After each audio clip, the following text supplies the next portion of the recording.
প্রথমে এই ভিডিওটা দেখেন। বিশ্বকাপ winner, golden ball winner Manchester সিটির central defensive midfielder Rodri transfer saga entered a crucial stage because FC Barcelona wants to sign Rodri. Manchester সিটির সাথে রদ্রির কন্ট্রাক্ট ভ্যালিড আছে আর মাত্র এক সিজন, অর্থাৎ 2027 সালের জুন জুলাই মাসের দিকে রদ্রি ফ্রি এজেন্ট হিসেবে চলে যেতে পারবে যে কোনো ক্লাবে।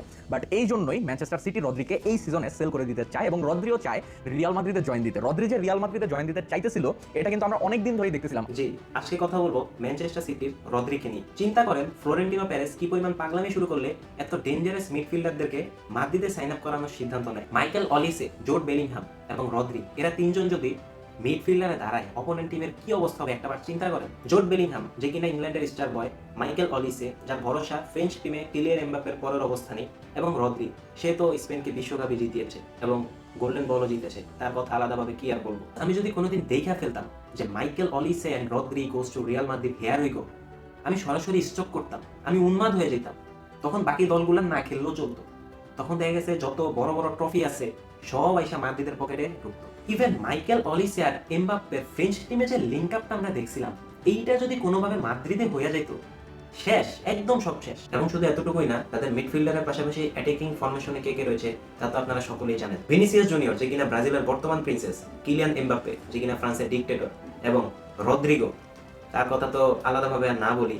সে যদি ইনজুরি শেষ করে আবারও মাঠে ফিরে, মানে আপনি জাস্ট চিন্তা করেন মাদ্রিদের প্রত্যেকটা লাইনে, প্রত্যেকটা ফরমেশনে কি পরিমাণ, মানে আমি জাস্ট চিন্তা করি মাদ্রিদের দলটা কি একটা দলে পরিণত হইতে পারতো।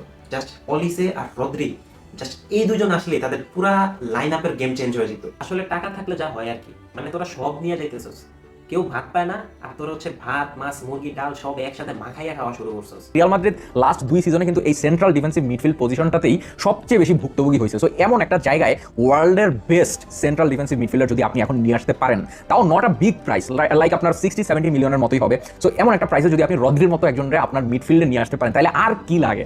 মানে পুরো খেলার কন্ট্রোল, লাগাম সবকিছু আপনার হাতে থাকবে। মাদ্রিদের যে প্লেয়ারগুলা, এদেরকে যদি যে কোনো ছোট দলে ডোনেট করে, ওই ছোট দলগুলা এক সিজনেই টপে উঠে আসবে। আর সেখানে তারা সবাই একই ক্লাবে খেলে, মানে হারানোর কোনো চিপাও রাখে নেই। আর ভাই আমাদেরকেও কিছু প্লেয়ার দেয় ভাই, আমরা সিটি ফ্যান তো খয়রাতি হয়ে যেতেছি। আমাদের কেভিন ডি ব্রুইন চলে গেছে, তারপর বার্নার্ডো সিলভা চলে গেছে, রদ্রি চলে যাইতেছে, জোন্স চলে গেছে। মানে ভাই আমাদেরকেও কিছু প্লেয়ার দেয় ভাই, আবার শুনতেছি ফিল ফর্ডনও নাকি চলে যাবে। মানে ভাই আমরা পাই না, তোরা বেটা মানে কারে রেখা কারে, তোদের কি মন ভরে না ভাই? মানে তোদের এত পরিমাণ বেস্ট প্লেয়ার যে তোরা কারে বেঞ্চে রাখবি আর কাদেরকে মাঠে খেলাবি, এটা নিয়েই তোদের মাথায় ঘুরপাক খায়। আসলে টাকা থাকলে যা হয় আর কি, মাদ্রিদের টাকা আছে তাই তারা চাইলেই সব পারে। যাই হোক, মাইকেল অলিসিও বায়ানা থেকে গেছে আর রদ্রি গোস টু বার্সেলোনা।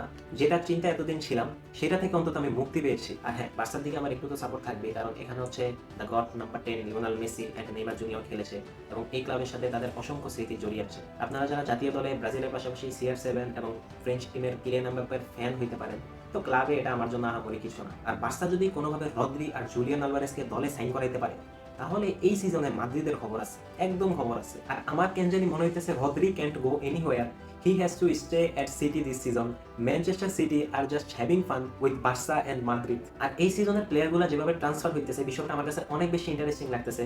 আর কিছু নিউজে দেখলাম যে এনজো ফার্নান্দেসকে ম্যানচেস্টার সিটি রদ্রির রিপ্লেসমেন্ট হিসেবে দলে আনতে চাইতেছে।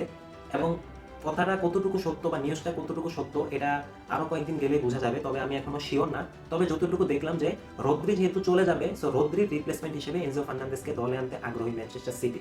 তাও দেখা যাক কতটুকু কি হয়, কারণ যা দেখতেছি খেলা আগেও চলতেছিল, এখনো চলতেছে এবং ফিউচারও চলবে। যাক, যেটা নিয়ে অনেক বেশি চিন্তা ছিলাম, রাতের ঘুম হারাম হয়েছিল, সেটা থেকে আমি অন্তত মুক্তি পাইছি যে officially Michael Olise and Rodri মাদ্রিদে যাচ্ছে না।